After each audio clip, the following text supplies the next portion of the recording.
અત્ર ઉપસ્થિત સર્વે વલ્લભીજનો, શ્રી યમુનાજીના ઉત્સવના પાવન દિવસે શ્રી વલ્લભના ગુણગાન કરવાનો આપણને સુંદર અવસર પ્રાપ્ત થયો છે. ભાગ્ય સૌભાગ્ય શ્રી યમને જુદે.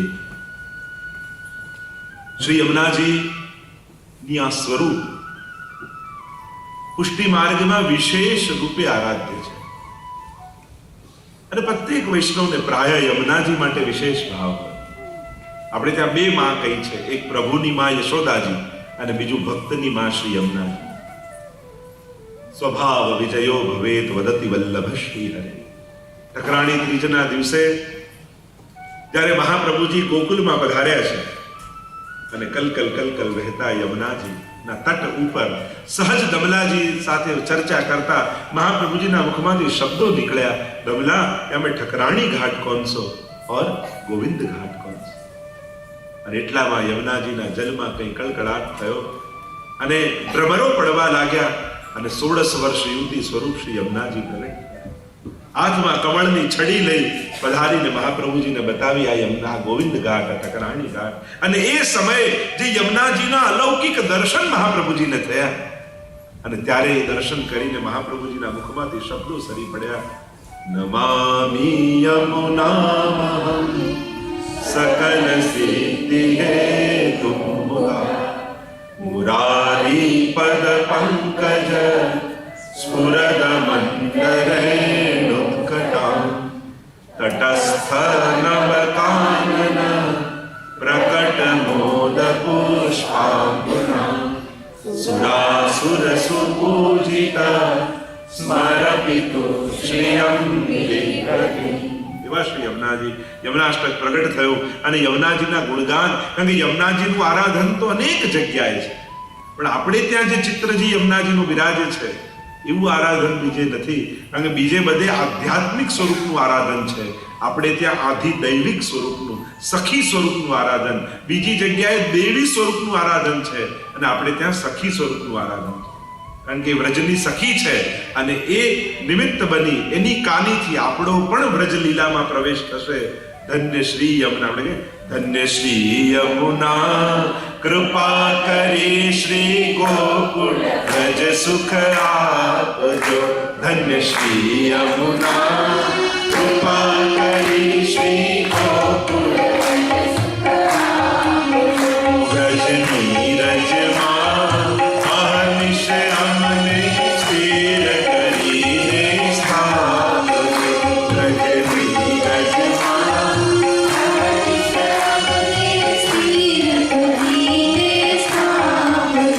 તમે મોટા છો શ્રી મહારાણી, તમે જીવતની કરુણા જાણી, અમને શરણે લેજો તાણી. ધન્ય શ્રી યમુના કૃપા કરી શ્રી ગોકુળ વ્રજ સુખ આપજો. એવા શ્રી યમુનાજી જે વ્રજનું સુખ આપનારા, જે સંયોગીની શક્તિ રૂપ છે, જે પ્રભુમાં પ્રેમ આપનારા છે. કારણ કે દુનિયામાં સુખ આપનારા ઘણા છે, ભગવત પ્રેમ આપનારા તત્વો કેટલા? જો ભગવત ભાવ એ તો ભગવત કૃપાથી, યમુનાજીની કૃપાથી જ મળે. એ કોઈ એમ નથી કે આ મંત્ર કરો તો વધારે ભાવ થઈ જાય. કોઈ બાયપાસ કરાવતું હોય, હાર્ટ ખોલ્યું તેમ કે ડોક્ટર ખોલ્યું જ છે તો કિલો પ્રેમ નાખી દીધો, એમ પ્રેમ પ્રાપ્ત થાય. એ તો ભગવત કૃપા થકી જે ભાગ્યશાળી હોય એના જ હૃદયમાં ભગવાન માટે પ્રેમ આવે. આ તમારા સૌભાગ્યનું સૌથી પહેલું પ્રતીક છે. ગત જન્મના કેટલાય પુણ્યો કર્યા હોય ને ત્યારે ભગવાન માટે ભાવ હૃદયમાં સહજ આવે. એમને એમ નથી આવતું. જો ધંધો કરવા જાઓ ને તો રોકાણ માટેની તો મૂડી જોઈએ. એમ નવા પુણ્યો જેને કરવા હોય ને એના માટે જૂના પુણ્યો હોવા જોઈએ. બાકી આ હાથથી પુણ્યો થાય એમ નથી, આ મુખમાંથી ભાવ ભગવત નામ નીકળે એમ નથી. ક્યાંક કોઈક જન્મના આપણા પુણ્યો સંચિત થયા હોય અને એને કારણે આ હાથથી સત્કર્મો થતા હોય છે. ભગવાને આંખો બધાને આપી છે પણ દરેકની આંખોને દર્શન નથી મળતા. ભગવાને હાથ બધાને આપ્યા છે પણ દરેક હાથને સેવા નથી મળતી.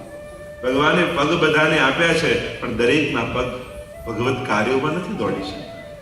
આપણે ભાગ્યશાળી છીએ કે ભગવાને આપણને એવી આંખો આપી છે જેનાથી રોજ ભગવત દર્શન થઈ છે. પૈસા બધાને આપ્યા હોય પણ દરેકનું દ્રવ્ય ભગવત કાર્યમાં ખર્ચી નથી શકાતું. જો સત્કર્મો, પુણ્યો ને ભક્તિ કરવા માટે પણ ગતજન્મના પુણ્યો છે. સુચિનામ શ્રીમતામ કે ભગવાન તો ગીતાજીમાં કહે છે કે જ્યારે કોઈ ભક્તિ કરનારો એના જીવનને છોડે છે તો આવતા જન્મમાં પણ હું એને એવો પરિવાર, એવું ઘર આપું છું કે જ્યાં એવા લોકો રહેતા હોય જ્યાં મારી ભક્તિ એને સુગમ થઈ.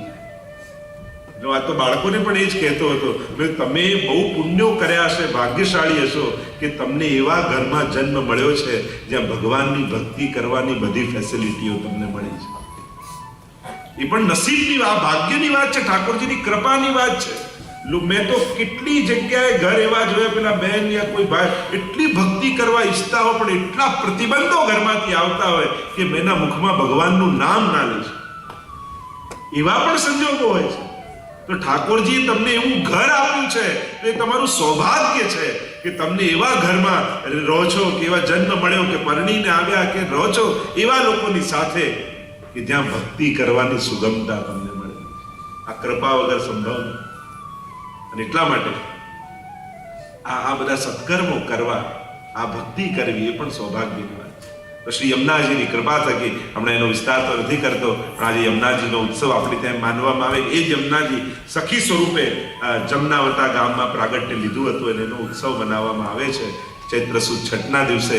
પણ યમુનાષ્ટકનું પ્રાગટ્ય થયું ઠકરાણી ત્રીજના દિવસે, શ્રાવણ મહિનામાં, જ્યારે મહાપ્રભુજી ગોકુલ પધાર્યા. અને ઠકરાણી તીજ એટલે જ આપણે ત્યાં ઠકરાણી તીજના દિવસે કાચનો હિંડોળો કરવામાં આવે, એ યમુનાજીના ભાવથી. તો ગઈકાલે આપણે જે દર્શન કરી રહ્યા હતા, આપના બધાની પાસે સર્વોત્તમજીના 108 નામની છે. કાલે સર્વવાદી નિરાસકૃત બાદ ભક્તિ માર્ગાબ્જ માર્તંડાય એનું દર્શન કર્યું હતું. આજે શ્રી ગુસાઈજી આપણને સ્મરણ કરાવતા કહે છે, સ્ત્રી શુદ્રાદુદ્રુતિ ક્ષમાય નમઃ, સ્ત્રી શુદ્રાદુદ્રુતિ ક્ષમાય નમઃ. આપ સ્ત્રી અને શુદ્રનો ઉદ્ધાર કરવા વાળા છે. જો આજથી 500 વર્ષ પૂર્વ સમાજની જે વ્યવસ્થા હતી અને ત્યાં મંદિરોમાં શુદ્રોને પ્રવેશ ન મળતો, સ્ત્રીઓને સેવાનો અધિકાર ન મળતો. હવે સમાજમાં આ બધી વાત થાય છે, પણ આ વાત મહાપ્રભુજી તો 500 વર્ષ પહેલા કરેલી. હવે સ્ત્રીઓ શુદ્રોના ઉદ્ધારની વાત સમાજમાં ચાલી છે. પણ મહાપ્રભુજી 500 વર્ષ પૂર્વ જે ઠાકોરજી મંદિરમાં બંધાયેલા હતા અને કેવલ કોઈ બ્રાહ્મણ પૂજારી હોય એ જ ભગવાનની પૂજા કરી શકે અને બીજો વ્યક્તિ મંદિરમાં પ્રવેશી પણ ન કરી શકે, સેવા પણ ન કરી શકે, મહાપ્રભુજીએ એ મંદિરોમાં બંધાયેલા ભગવાનને કાઢી વૈષ્ણવના, ભક્તોના ઘરે ઘરે ઠાકોરજી પધરાવી અને પ્રભુને સમાજમાં સુગમ કરી દીધા. જે દુર્લભ પ્રભુ હતા, એમ થાય કે બ્રાહ્મણ જ પૂજા કરી શકે, આ વર્ણનો હોય એ જ સેવા કરી શકે. મહાપ્રભુજી કહે સેવા કરવાનો અધિકાર બધાને છે. અને એટલા માટે આપણે ત્યાં સ્ત્રી અને શુદ્રોને પણ અધિકાર શ્રી મહાપ્રભુજી આપ્યો, એમનો પણ ઉદ્ધાર કર્યો. કારણ કે વેદમાં જ્યારે અધિકાર નતો મળ્યો, પણ એ જ વેદમાં રહેલા પ્રભુને એમની ગોદમાં આપી અને બહેનો પણ ભગવત સેવા કરતા થયા અને એમને પણ ભગવત સેવા કરવાનો અધિકારની પ્રાપ્તિ શ્રી મહાપ્રભુજીએ કરાવી છે. એટલે સ્ત્રી શુદ્રાદુદ્ધતિ ક્ષમાય નમઃ, કે આ સ્ત્રી અને શુદ્રોનો ઉદ્ધાર કરવા વાળા. આપણે ત્યાં વાર્તા સાહિત્યમાં તમે જુઓ તો અનેક પ્રસંગો આવે. એ ચૌડાની વાર્તા આવે છે, એ કુંજરીબાઈની વાર્તા, એટલે ચમાર વૈષ્ણવની વાર્તા આવે છે. 252 વૈષ્ણવમાં ચમાર હતો, દ્વારિકામાં રહેતો, ચામડાનું કામ કરતો. અને ગુસાઈજી એકવાર દ્વારિકા પધાર્યા અને અલૌકિક પુરુષોત્તમ સ્વરૂપે ગુસાઈજીના દર્શન એને શરણે ગયો. ગુસાઈજીની પાસે કહ્યું કે મને શરણે લો ને મને ભક્તિનું દાન કરો, ભગવત સેવાનું દાન કરો. ત્યારે ગુસાઈજીએ કહ્યું તને શરણે લઉં, પણ એક વચન આપ, તું આજ પછી જીવ હિંસા નહીં. અને એને વચન આપ્યું, જો આપ મને શરણે લેતા હો તો આપને વચન આપું છું કે ક્યારે જીવ હિંસા નહીં. અને જ્યાં શરણે ગયો, સેવા પધરાવી દીધી અને એવું આદર્શ વૈષ્ણવી જીવન જીવવા લાગ્યો. એ ગામમાં રહેલા બ્રાહ્મણોને ઈર્ષા થવા લાગી કે આ છે શુદ્ર સાધારણ ચમાર જીવ અને બ્રાહ્મણોની જેમ રહે છે. રાજાને જઈને ફરિયાદ કરી કે દૂધમાંથી છાશ થાય પણ છાશમાંથી દૂધ ન થઈ શકે. બ્રાહ્મણ શૂદ્રની જેમ રહી શકે પણ શુદ્ધ બ્રાહ્મણની જેમ કઈ રીતે રહી શકે? રાજાએ દરબારમાં બોલાવ્યો ચમાર વૈષ્ણવને. પૂછ્યું, આ બ્રાહ્મણો કહે કે દૂધમાંથી છાશ થાય પણ છાશમાંથી દૂધ ન થઈ શકે. ત્યારે પેલા ચમાર વૈષ્ણવે કહ્યું કે જો ગુરુ ગુસાઈજીની કૃપા થાય ને તો છાશમાંથી એ દૂધ થાય. પ્રમાણ કરીને બતાવો. અને દૂધનો લોટ, છાશનો લોટો મંગાવ્યો રાજાએ અને પેલા ચમારના હાથમાં આપ્યો. હાથમાં લઈને ગુસાઈજીનું સ્મરણ કર્યું ને કહ્યું, જો મારું સાચા અર્થમાં ઠાકોરજી સ્વીકાર કર્યો હોય તો આપનો પ્રબળ પ્રતાપ આજે આ રાજાને બતાવો. છાશનો લોટો આપ્યો રાજાને અને જ્યાં રાજાએ ઘૂંટડો ભર્યો, મીઠા મધ અમૃત જેવા દૂધનો સ્વાદ એને આવ્યો અને પ્રમાણિત કરીને બતાવ્યું, જો ગુરુની કૃપા થાય તો છાશનું દૂધ થઈ શકે. તો આમ આવા સ્ત્રી શુદ્રોનો ઉદ્ધાર કરવા વાળા પણ શ્રી મહાપ્રભુજીને ગુસાઈજી છે. કેવા કેવા જીવોનો, અરે કેવા સ્ત્રી શુદ્રોની, પશુ પંખીઓનો પણ ઉદ્ધાર કરે. ગુસાઈજીનો એવો નિયમ હતો કે રોજ જો એક જીવને ઠાકોરજીની શરણે ન મોકલે તો અન્ન જળ લેતા. એવો નિયમ. એકવાર હંસ અને હંસલી હતા, એમને ભગવત નામ સંભળાવ્યું અને જ્યાં ભગવત નામ સંભળાવ્યું તો એમની બુદ્ધિ એવી નિર્મલ બની, એમને થયું કે આ દેહમાં, પક્ષી દેહમાં આપણે શું સેવા કરી શકવાનું? જો જેને સેવા કરવાની વૃત્તિ છે ને એને સેવા મળી જ જતી હોય. અને વૈષ્ણવ એ જ જેની આંખો સેવાને શોધતી હોય. કોઈ આમ ઉભો અમને ક્યાં કહ્યું છે કરવાનું, તો એને સેવા ન મળે. સેવા તો શોધી લેવાની હોય, એના આમંત્રણો ન હોય. સેવા એ વૈષ્ણવની પ્રવૃત્તિ નથી, સેવા એ વૈષ્ણવની વૃત્તિ છે. એને કોઈ પ્રવૃત્તિ, એક્ટિવિટી ન માનો, નહીં તો થાકી જશો. સેવા એ વૈષ્ણવની વૃત્તિ છે. એ વૃત્તિ જ્યારે બની જાય ને તો એમાં જીવને આનંદ આવવાનો. પ્રવૃત્તિ માનીને કરશો તો થાકી જશો, કંટાળી જશો. પણ એ કરતા કરતા સેવા જ્યારે તમારી વૃત્તિ બની જશે તો એ તમારો આનંદ બની જશે. તો સેવા એ જ છે. અને સેવા ક્યારેય પણ નાની મોટી નથી હોતી. લોકો આને તો અંદરની સેવા મળી, અમને બહારની મળી, આને શિંગારની મળી, અમને બુહારીની મળી. ક્યારે પણ સેવા શબ્દની આગળ કોઈ પણ વિશેષણ ન લગાડતા કે આ નાની મોટી, અંદરની બહારની. સેવા એ સેવા છે. સેવા શબ્દ પોતાનામાં પૂર્ણ છે. એને કોઈ વિશેષણની જરૂર નથી, આગળ એની પાછળ કોઈ નામ લગાડવાની જરૂર નથી. જે પણ મળી એને જો નિષ્ઠાથી કરે તો એને એમાં જ ઠાકોરજીનો અનુભવ થાય. પણ એમ થાય કે પોતાને મળેલી સેવા છોડીને આગળ આવવા જાય તો અહીંયાનો ન રહે, ત્યાંનો ન રહે. તમને લાઈનમાં ઉભા રાખવાની સેવા મળી તો એ રીતે જ ઉભા રહો કે મને ઠાકોરજી મળશે ને તો આ લાઈનમાં જ મળશે. તમને બુહારીની સેવા મળી તો એવી નિષ્ઠાથી કરો કે મને ઠાકોરજી મળશે તો આ બુહારી કરતા કરતા જ મળશે. પણ પછી ધ્યાન એવું રાખીએ કે ના, ત્યાં ઠાકોરજી પાસે જઈને જ ઉભો રહો. જો નજીક જવાની કોશિશ ન કરો, પાસે જતા શીખો. આપણે નજીક પહોંચીએ છીએ પણ ક્યાંક ઠાકોરજીથી દૂર તો નથી થઈ જતા. નિકટતા મેળવવા, અને નિકટ વ્યક્તિ દૂર ઉભા પણ થઈ શકે છે. છેલ્લે ઉભેલો વ્યક્તિ એમ થાય કે હમણાં બહુ ભીડ છે ને હું આગળ જઈશ તો વૈષ્ણવને દર્શન નહીં થાય, અને છાનો માનો પાછળ જઈને ઉભો રહી જાય તો એ દિવસે બીજાની આંખમાં ઠાકોરજી તમને જોશે. જ્યારે પ્રસાદ લેવાનો વારો આવે ને એમ લાગે ખૂટે એવું છે, ત્યારે ખાલી થાળી લઈને અને પાછળ જતો રહે, બીજાને લેવડાવી દે, એ દિવસે સાચો પ્રસાદ લીધો કહેવાય. આ વૃત્તિ જ્યારે શીખી જશો ને, બીજા ચારને ધક્કો મારીને આગળ પહોંચ્યા, કદાચ આગળ આવી ગયા પણ પાસે ન પહોંચી શક્યા. તમે ઠાકોરજીથી બહુ દૂર થઈ ગયા. પુષ્ટિ માર્ગના ગણિત બધા ઊંધા છે.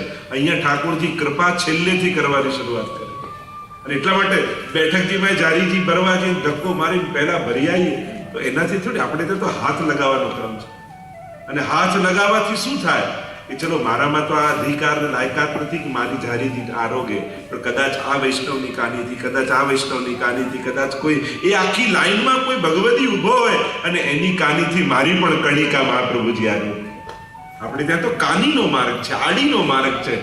આ વૃત્તિ વૈષ્ણવી વૃત્તિ, હું કરી લઉં, હું ધરી લઉં, હું ભરી લઉં, એ પુષ્ટિ માર્ગ નથી. પણ કોના થકી, કોની આડીથી, ક્યાં જઈને તમે સેવા કરી, સેવા કરવાની વૃત્તિ ચાલતી હતી કે નહીં? પ્રવૃત્તિ તો હતી સેવાની, પણ વૃત્તિ ઘણીવાર પ્રવૃત્તિમાં એટલા બધા મશગુલ થઈ જઈએ છે કે સેવાની વૃત્તિ હટી જતી હોય છે. અને જ્યારે એ હટી જતી હોય છે ત્યારે સેવામાં પણ કોઈ દોષ કરી નાખવાનો. એટલે આ વસ્તુ શીખી લો. આપણે તો વાર્તામાં નથી આવતું કે પેલા શેઠજી સેવા કરતા હતા ને પેલું થયું કે આ મોચીની દુકાને જોડા સીવા આપ્યા તે નથી, પાછા નથી આપી. અને પેલી બુહારી કરતી હતી બહાર વહુ, અને એટલામાં મહેમાન આવ્યા અને પૂછ્યું શેઠજી ઘરમાં છે કે ના ના, એ તો મોચીની દુકાને જોડા લેવા ગયા છે. અને પેલા સસરાજી ઉમો પાડતા પાડતા બહાર આવ્યા, અરે સેવામાં બેઠો છું ને આવું કેમ કે છે? ક્ષમા કરજો, બેઠા તો હતા પણ મન તો મોચીની દુકાને જ. તો કદાચ શરીરથી ભલે દૂર હો પણ તમે મનથી નિકટ હોઈ શકો છો. કદાચ 4 જણા ઠાકોરજી પાસે ઉભા હોય, તમે છેલ્લે ઉભા આંખોમાં આંસુ લઈને દર્શન કરતા હો ને ત્યારે ઠાકોરજી કૂદકો મારીને તમારી પાસે આવી જતા. આ પુષ્ટિ માર્ગી વૃત્તિ, પુષ્ટિ માર્ગી વૈષ્ણવી વૃત્તિ જ્યારે શીખશો કે જ્યારે લાભ આપીને લેવાની જ્યાં વૃત્તિ છે ત્યાં જ વૈષ્ણવતા છે. લાભ લેવાની વૃત્તિ એ વૈષ્ણવતા નથી, લાભ આપવાની વૃત્તિ. એટલે કે પ્રભુને ધરીને લઈએ પ્રસાદ, પણ પ્રભુને ધરેલું બધાને વાંટીએ વૈષ્ણવને, અને પછી જે બચે એ લઈએ એ મહાપ્રસાદ કહેવાય. એટલે વૈષ્ણવ પુષ્ટિ માર્ગમાં પ્રસાદ નથી, મહાપ્રસાદ. જ્યારે બધાને આપો અને કદાચ એ દિવસે તમે ભૂખ્યા રહ્યા તો સાચા અર્થમાં મહા ઠાકોરજીનો પ્રસાદ તમે. આ વૈષ્ણવી વૃત્તિ છે. અને એ વૃત્તિ જ્યારે જીવનમાં આવશે તો સાચા વૈષ્ણવ બનીને જ્યારે સેવા કરશો તો સેવા એ વૈષ્ણવની પ્રવૃત્તિ નથી, સેવા એ વૈષ્ણવની વૃત્તિનું નામ છે. તો અહીંયા હંસ અને હંસીને એમ થયું કે આ દેહથી અમે શું સેવા કરી શકવાનું? અને ત્યારે થયું, હંસીએ કહ્યું કે આપણે બીજું તો કંઈ ન કરી શકીએ, પણ આ રોજ વૈષ્ણવ ઠાકોરજીની સેવા માટે અપરસ કરવા નદીમાં આવે છે અને એમાં સ્નાન કરીને નીકળે છે, તો બીજું તો આપણાથી કંઈ ન થાય આ દેહમાં. પણ આચલને આવો નિયમ લઈએ કે જે સેવા માટે સ્નાન કરવા આવે વૈષ્ણવ અને અહીંયાથી ચાલીને જાય અને એના પગલી પડી હોય રેતી પર, તો જે સેવા માટે નાવા આવ્યો છે એના ચરણોમાં હળોટીએ ને એની ધૂળમાં, તો આપણી રંચક સેવા ત્યાં પહોંચી. અને એવો નિયમ બનાવી લીધો, જે વૈષ્ણવ અપરસ કરીને નીકળે એની પગલીઓ પડી હોય પગની, અને એમાં હંસ અને હંસી આવીને આળો. રોજ એક શિકારી એમને જોતો અને એને મારવા માટે ઘણીવાર પ્રયાસ કરેલા, પણ એ હંસ હંસી હાથમાં ના આવતા. એને જોયું ઘણા દિવસ સુધી કે આ કરે છે શું, અને જોયું તો કોઈ વૈષ્ણવ આવે એના પગમાં આળોટવા. એટલે એને યુક્તિ કરી, બીજા દિવસે ધોતી બંડી માથે તિલક કરી અને થયું કે હું નાવા જઈશ, મને વૈષ્ણવ માનશે અને મારા પગમાં આડોટવા આવશે તો બંનેને પકડે. અને પેલો પારધી વૈષ્ણવનો વેશ ધરી અને આવ્યો, નદીમાં સ્નાન કરે, ધ્યાન હંસ હંસી પાસે છે. હંસે કહ્યું, જો પેલો પારધી છે, શિકારી છે, આપણને મારવા માટે આવ્યો છે. હંસીએ કહ્યું, ઉનકે મન કી વો જાને, મેરે મન જગદીશ. એ ભલે કોઈ પણ ભાવે આવ્યો હોય, આપણો નિયમ છે કોઈ વૈષ્ણવ વેશ ધરીને આવે ને તોય આપણે તો વૈષ્ણવ માનીને એના ચરણમાં આળોટવા. આપણે આપણો નિયમ નહીં છોડીએ. આપણી તકલીફ શું થાય, સામેવાળો જેવો થઈને આવે ને આપણે એવા થઈ જઈએ. હવે એ આપણા જેવો નથી થતો તો આપણે એના જેવો શા માટે થઈએ? પેલો ક્રોધી થઈને આવે તો આપણે ક્રોધી થઈ જઈએ, એ લોભ કરીને આવે તો આપણે લોભી થઈ જઈએ. તો જેવા સાથે તેવા નહીં થવાનું, જેવા સાથે જેવા છીએ એવા રહેવાનું. આપણે આપણો સ્વભાવ કેમ બદલીએ? કારણ કે આપણું રિમોટ તો ઓલવેઝ સામેવાળાના હાથમાં જ હોય. એ ક્રોધનું બટન દબાવે એટલે 2 અપશબ્દ બોલે, આપણે અંદર ક્રોધનું પિક્ચર દેખાવા લાગે. એ ગુણગાન બે કરે ને આપણી અંદર ખુશીનું પિક્ચર દેખાવે. જ્યાં સુધી આપણું રિમોટ કંટ્રોલ સામેવાળાના હાથમાં રહેશે ત્યાં સુધી આપણે આપણી જાતને સુખી કેમ કરી શકીએ? કારણ કે આજે આખો દિવસ આપણો કેવો જશે એ ડિપેન્ડ આપણા ઉપર નથી રાખતું, કેવા લોકો મળશે એના ઉપર હોય છે. અને આપણો આખો દિવસ કેવો જશે એ આપણા પર હોતું જ નથી. આપણી લાઈફ આપણે નક્કી કરી એમ નથી હોતું. આજે હું દુઃખી રહીશ કે સુખી રહીશ એ તમે સવારે નક્કી નથી કરી શકતા. તમને કેવા લોકો મળશે એના પર ડિપેન્ડ હોય. હવે જ્યારે તમારી જિંદગી બીજાના ભરોસે ચાલતી હોય પછી તમે કોઈ સુખ જોઈએ, શાંતિ જોઈએ તો મળે ક્યાંથી? કમથી કમ તમારો આનંદ તો તમારા હાથમાં હોય, તમારું સુખી થવું તો તમારા હાથમાં હોય. તમે નક્કી કરો કે આજે આખો દિવસ મારે દુઃખી નથી. ગમે તેવા સંજોગો આવે એવું સવારે ઠાકોરને દંડવત કરીને જાઓ અને નક્કી કરીને જાઓ કે પ્રભુ આજે વચન આપીને જાઉં છું, આજે હું દુઃખી નહીં, આજે હું પ્રસન્ન રહીશ. કારણ કે દુનિયાને દુઃખી લોકો જ કરે છે. જે દુઃખી લોકો છે ને દુનિયામાં, એ લોકો જ દુનિયાને દુઃખી બનાવી રહ્યા છે. જે સુખી લોકો છે એમને તો એમ થાય કે બધા સુખી થાય તો સારું. તમે જ્યારે સુખી થઈ જાઓ છો ત્યારે તમને એમ કે ના બધાને દુઃખ જતું રહેવું જોઈએ, બધાને સુખ થવું જોઈએ. પણ આ દુઃખી માણસ છે ને એને એમ થાય કે હું એકલો શેનો દુઃખી રહું? જો માણસને એમ થાય કે દુઃખ પણ બધાને પડે તો વાંધો નહીં, પેલું કે ભૂકંપ આવવાનું છે બધા મરી જશે, બધાનું જે થશે આપણું થશે. પણ કોઈ એમ કે ભૂકંપ આવશે ને તારું ઘર તૂટશે, એવું ના ચાલે, મારું એકલાનું છે ને. એટલે બધા દુઃખી થતા હોય તો વાંધો નથી. મૂળ વાત છે દુઃખી લોકો દુનિયાને દુઃખી કરી રહ્યા છે. જ્યારે જીવનમાં પ્રસન્નતા, એટલે જ ધર્મની વધારે દુનિયામાં જરૂર છે. ધર્મ જ્યારે પ્રસન્નતા પાથરશે તો એ બધાને આનંદ આપવાની વૃત્તિ થશે. એટલે જ હમણાં કહી રહ્યો હતો એક જણને કે જ્યાં સુધી ગમે તેટલા કાયદાઓ કડક કરો, ગમે તેટલા નિયમ લો બનાવો, બધું જ બનાવો, પણ માણસ રોકાવાનો નથી. જ્યાં સુધી એની આત્મા એને ખોટું કરતા નહીં રોકે ને ત્યાં સુધી એ માણસને કોઈ રોકી શકવાનું. હવે કોઈના કાયદા, કોઈની કડકાઈ, કોઈની વડ, હવે કોઈનું સાંભળવાનું નથી. હવે દુનિયા એ તરફ જઈ રહી છે કે કોઈ બીજાની વાત સાંભળવાનું નથી. અને એટલે ધર્મની વધારે જરૂર પડશે, કારણ કે ધર્મ એવા સંસ્કાર આપશે કે જ્યાં સુધી તમે તમારી જાતને રોકશો નહીં, કે તમને એમ થાય અંદરથી હું વૈષ્ણવ, મારાથી આ ન ખવાય, મારાથી આ ન પીવાય, મારાથી આમ ન જવાય, મારાથી આવું ન કરાય, તમારી આત્મા તમને નહીં રોકે તો તમને કોઈ નહીં રોકી શકે. બીજા જે કરતા હોય કરે, આપણી અંદર વૈષ્ણવતાનું લોહી વહે છે. આપણે કંઠી ધારણ કરે. એક જગ્યાથી બળદ ઉપર એટલો બધો સામાન ભરી દીધો અને ખેંચીને જતો હતો ભર ઉનાળામાં, એટલામાં એક સામેથી ગધેડું મળ્યું. એને કહ્યું તું રહ્યો બળદ ને બળદ, મારો માલિક જો મારા પર આટલો સામાન ભરે ને હું તો આડો જ પડી જાઉં, એટલે બીજી વાર ભરે જ નહીં. બળદ કે તું કરી શકે, પણ અમે તો ગાયના દીકરા, અમારી માં તો ભગવાનની બાજુમાં મંદિરમાં ઊભી હોય અને તારી માને કોઈ મંદિરમાં ઘૂસવાય ન દે, એટલે તને તારા મનમાં આવે તું કરી શકે, પણ અમે ગાયના દીકરા છે, અમારાથી આવું ન થાય. એમ બીજા જે કરતા હોય કરે, આપણે વૈષ્ણવના દીકરા, આપણાથી આવું ન થાય. આ સંસ્કાર, આ વૃત્તિ, આ ગૌરવ જ્યાં સુધી આપણી અંદર નહીં આવે કે મારા પૂર્વજોનું સ્મરણ કરું, મારા વડીલોનું સ્મરણ કરું કે કેવા વંશમાં મારો જન્મ છે, કેવા કુળમાંથી હું આવું છું, અને આ જ્યારે ગૌરવ આવશે ને એક વૈષ્ણવતાનું, ત્યારે તમને એમ થશે કે મારો જ આત્મા મારો ગુરુ બની ગયો. હવે અહીંયા કોઈ જોતું નથી. પાપ માણસ ક્યારે કોઈ જોતું તો નથી, બસ આપણે ત્યાં જ રોકાયેલા છે. ખોટું કરવા તૈયાર છીએ જો મોકા મળે તો. ઘણાને અવસર નથી મળતા, બાકી ખોટું કરવા તો એ તૈયાર હોય. તો શું આપણે પાપ એટલા માટે નથી કર્યા કે આપણને ચાન્સ નથી મળ્યા, કે યા પછી આપણે આત્માથી સંકલ્પિત છે કે ગમે તેવા અવસર મળે મારે ખોટું નથી કરવું? વિચાર કરો. મોટા ભાગની દુનિયા એટલે અટકેલી છે કે એને અવસરો નથી મળતા. આપણે આત્મસંયમ, એટલે હવે એવો સમય આવે છે કોઈ કોઈને નહીં કહી શકે, હવે તમારે જ તમારી જાતનો નિગ્રહ કરવાનો છે. ને આમ સ્ત્રી શુદ્રોનો ઉદ્ધાર કરનારા શ્રી મહાપ્રભુજી છે. આગળ નામ આપતા ગુસાઈજી કહે, અંગીકૃત્યૈવ ગોપીશ વલ્લભીકૃત માનવાય નમઃ.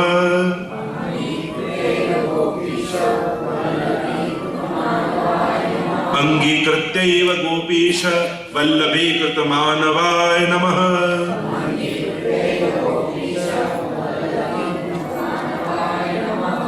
અંગીકાર કરીને મનુષ્યોને ગોપીજન વલ્લભ એવા શ્રી કૃષ્ણને પ્રિય બનાવનારા છે. બ્રહ્મ સંબંધ આપી મહાપ્રભુજી સ્વીકાર કરી અને પોતાની પાસે નથી રાખતા. એ તો ગહી સોંપત શ્રી ગોવર્ધન. અહીંયા તો સોંપી દેવામાં આવે. ગુરુ દ્વાર બનવો જોઈએ, દીવાર ન બનવો જોઈએ. પોતે દીવાર બની જાય, ભગવાન સુધી જીવને ન જવા દે તો એનું બંધન છે. અહીંયા તો ગહી સોંપત શ્રી ગોવર્ધન નાથે, જ્યારે હાથ જીવનો લે અને ઠાકોરજી સાથે હસ્તમેળાપ કરાવી દે.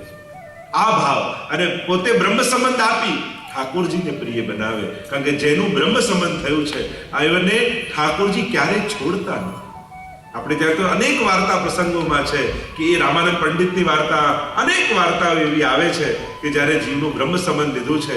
ગુલાબદાસની વાર્તા આવે છે, બ્રહ્મ સંબંધ લીધું અને એવો દુસ્સંગ લાગ્યો ને એવા ખોવાઈ ગયા, ગુલાબ ખાન થઈ ગયા. આગ્રામાં ગણિકાને ત્યાં રહેવા લાગ્યા, મદિરા પાન કરે, ગણિકાના નૃત્ય જુએ, ભૂલી પણ ગયા કે મેં ક્યારે બ્રહ્મ સંબંધ પણ લીધું. પણ આ માર્ગમાં જીવ ભલે ભૂલી જાય, ગુરુ ભૂલતા નહીં. એકવાર એક રાજા આવ્યો, કહ્યું મને ચર્મ રોગ થયો છે, કઈક ઉપાય બતાવો. ત્યારે ગુસાઈજીએ કહ્યું, મારો એક પ્રિય વૈષ્ણવ આગ્રામાં રહે છે, એનું નામ છે ગુલાબદાસ, એના દર્શન કરીશ ને, દર્શન માત્રથી તારો રોગ જતો. અને આખી આગ્રામાં ગોતે છે કે ક્યાંક ગુલાબદાસ દેખાઈ જાય, તમારો રોગ મટી જાય. આખા આગ્રામાં બધાને પૂછી વળ્યા, કોઈએ ગુલાબદાસને જોયા છે? બધા ના પડે કે ગુલાબદાસ નામનું તો અહીંયા કોઈ રહેતું નથી. પછી કોઈએ કહ્યું કે ગુલાબદાસ નહીં પણ ગુલાબ ખાન રહે છે, આ ગણિકાને ત્યારે એવું કે આમાં કોઈ પ્રિય વૈષ્ણવ હોય ગુસાઈજી? પણ હવે આવ્યો છું ને કોઈ મળતું નથી, તો લાવો જોતો તો જાઉં. અને ઉપર ચડ્યા, દરવાજો ખટખટાવ્યો અને જ્યાં દ્વાર ખોલ્યું, દાઢી વધેલી, માથા પર ટોપી, પૂછ્યું અહીંયા કોઈ ગુલાબદાસ છે? ગુસાઈજી એને યાદ કરી રહ્યા છે. અને જ્યાં ગુસાઈજીનું નામ કર્ણમાં પડ્યું, ચોધાર આંસુઓ ગુલાબદાસના આંખમાંથી નીકળવા લાગ્યા કે અરે મારી ક્યાં દશા! ગુસાઈજી મારો સ્વીકાર કર્યો હતો, હું ક્યાં જઈને પડ્યો છું? અને રાજાએ કહ્યું કે મને કહ્યું છે કે ગુલાબદાસના દર્શન કરશો તો તમારો રોગ મટી જશે. અને જુઓ, તમારી સામે આવી મારો રોગ મટી રહ્યો છે. વંદન કરવા લાગ્યો રાજા. અને એને એમ થયું ગુલાબદાસને કે અરે મેં ક્યાં મારી ગતિ કરી છે, ક્યાં મારી જાતને લાવીને મૂકી છે? હું તો ભૂલી પણ ગયો હતો કે ગુસાઈજીનો સેવક થયો, પણ મારા ગુસાઈજી ભૂલ્યા નથી કે એમણે મને અપનાવ્યો. અને ત્યાં એનો દેહ છૂટ્યો અને લીલાબાઈની પ્રાપ્તિ થઈ. હા, જ્યારે શ્રી વિઠ્ઠલનાથ વિચારે રે તેને પ્રગટ પદાર્થ ચારે. શ્રી ગુસાઈજી કૃપા કરે. આ માર્ગ એવો જ છે, તમે ભલે ભૂલી જશો બ્રહ્મ સંબંધ લઈને, પણ જીવનની યાત્રામાં ક્યાં કોઈ ક્ષણે એવા સંજોગો આવશે કે કોઈક એવો મળશે ને તમને યાદ અપાવશે, અરે તમે તો વૈષ્ણવ છો ને, તમે તો બ્રહ્મ સંબંધ લીધું છે ને, ચાલો ને મારી સાથે બેઠકજી કરવા, ચાલો ને સેવા કરવા, ચાલો ને સામગ્રી કરવા. અને એક ક્ષણ તમને એવી સ્પર્શી જશે કે અરે મેં બ્રહ્મ સંબંધ લીધું હતું તો ભૂલી પણ ગયો હતો, પણ મારા મહાપ્રભુજી આજે મને યાદ કર્યો છે. એવી ક્ષણ દરેકના જીવનમાં, ભલે વહેલી કે મેં મોડી, ક્યાંક ભલે દૂર કઈ જતા રહ્યા, ભારતની કોઈ પણ સંજોગોમાં ગયા, પણ કોઈ ક્ષણે તમને મહાપ્રભુજી જરૂર પુકારશે. ક્યાંક ગુસાઈજી તમને જરૂર ટહેલ નાખશે કે તું વૈષ્ણવ છું, તું મારો છું. કોઈ વૈષ્ણવ થકી બોલાવે, ક્યાંક ને ક્યાંક સંકેત જરૂર મળશે. અને વૈષ્ણવ એ સમય સમજી ગયો કે આ વ્યક્તિ કે કોઈ પુરુષ નથી બોલ્યો, હમણાં આની ભીતર બિરાજી મહાપ્રભુજીએ મને અવાજ લગાવ્યો. જો એ સમજી જશો, જો પ્રભુ તો કેટલી વાર આપણને મળે છે, આપણે ઓળખી શકતા નથી. तुलसी इस संसार में सबसे मिलिए जाए, ना जाने किस रूप में नारायण मिल जाए. એ કયા રૂપે સામે આવે, આપણી આંખોની તૈયારી છે. આ તો આપણે વિચારી રાખ્યું કે આવું રૂપ. પેલું કહેતા ને કે એકવાર એક ગામમાં પૂર આવ્યું અને પેલો વૈષ્ણવ રહેતો, તો બધા બાજુવાળો બોલાવવા આવ્યો કે ચલો પાણી વધીને ડૂબી જશો. પેલા મને તો ઠાકોરજી લેવા આવે તો જ જાઓ. પાણી વધવા લાગ્યું અને બીજે માળ ચડી ગયો. નાવ લઈને પેલો માણસ આવે, બેસી જાઓ, પાણી વધીને ડૂબી જશો. એના મને તો ઠાકોરજી લેવા આવે તો જ જાઉં. અગાસી પર ચડી ગયો, હેલિકોપ્ટર વાળા બચાવવા આવે, દોરડું નાખ્યું કે ચલો ચડી જાઓ, પાણી વધીને ડૂબી જશો. લોકો ના મને તો ઠાકોરજી લેવા આવે તો જાઉં. અને પાણી વધી ગયું, ડૂબી ગયો હોય છે. હવે છેલ્લે સુધી પ્રભુને યાદ કરેલા એટલે લાલ પીળો થઈ ગયો. વૈકુંઠમાં લઈ ગયા કે એકવાર ભગવાન સામે લઈ જાઓ, પછી એમની ખબર લઉં છું. છેક સુધી પોકાર કર્યો અને બચાવવા ના આવ્યા. ઠાકોરજી આગળ એને ઉભો કરવામાં આવ્યો. પેલો બૂમા બૂમ કરે કે શું પ્રભુ છેક સુધી આપની રાહ જોઈ, એકે વાર બચાવવા ના આવ્યા. ઠાકોરજી કે એક વાર નહીં 3 વાર આવ્યો. પહેલી વાર પાડોશી બની, બીજી વાર નાવ લઈ, ત્રીજી વાર હેલિકોપ્ટર લઈ, પણ તું મને ઓળખી ન શક્યો, એ તારો વાંક. આ તો આપણે વિચાર રાખ્યું કે પિતાંબર ને વેણું ને મુગટ લે અને આમ લાઈટ થાય, મ્યુઝિક વાગે ત્યારે જ ભગવાન આવે. પ્રભુ પ્રત્યેકની સામે આવીને ઉભો હોય છે. ઘણી વાર કોઈ વ્યક્તિની ભીતર હોય, ક્યારેક એની જીભ પર બેઠો હોય, આપણા માટે કોઈ શબ્દો કહેવાતો હોય, ક્યારેક એનો હાથ લાંબો કર્યો હોય આપણી મદદ માટે.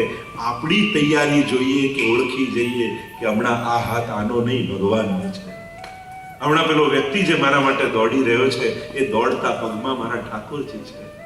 આપણી તૈયારી જોઈએ. એ તો આવતો જ હોય છે સામે, અને એને દેખાવાની આદત નથી એટલે આપણને એમ થાય કે નથી, પણ એ કેટલી રૂપે આપણી સામે હોય છે.